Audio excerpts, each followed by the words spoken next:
தற்போது பரவி வரும் NB181 வகை கொரோனா தொற்று அச்சப்படும் அளவுக்கு இல்லை என்று மருத்துவர்கள் தெரிவித்துள்ளனர். இது தொடர்பாக அரசு பொதுநல மருத்துவர் ஃபரூக் அப்துல்லா கூறுகையில், கரோனா தீநுண்மி குறிப்பிட்ட இடைவெளிகளில் உருமாற்றம் அடைந்து சமூகத்தில் நோய் எதிர்ப்பாற்றல் குறைவாக இருக்கும்போது விரைவாக பரவக்கூடியது எனவும், தற்போது அதற்கு எதிரான நோய் எதிர்ப்பாற்றல் சமூகத்தில் உருவாகிவிட்டதாகவும் தெரிவித்தார்.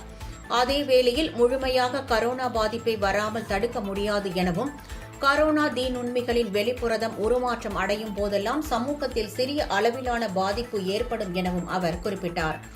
அத்தகைய நிலைதான் தற்போது ஏற்பட்டுள்ளது எனவும், உலகம் முழுவதும் தற்போது NB1.8.1 என்ற வகை கரோனா பரவி வருவதாக ஆய்வு முடிவுகள் தெரிவிப்பதாகவும் அவர் கூறினார்.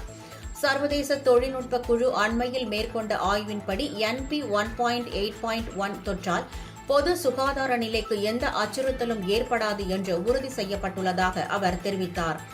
இந்தியாவில் நேர்ந்த உயிரிழப்புகள் கரோனாவால் நிகழவில்லை எனவும், மாறாக இணை நோய்கள் மற்றும் வயது மூப்பு காரணமாகவே நேரிட்டுள்ளன எனவும் அவர் குறிப்பிட்டார்.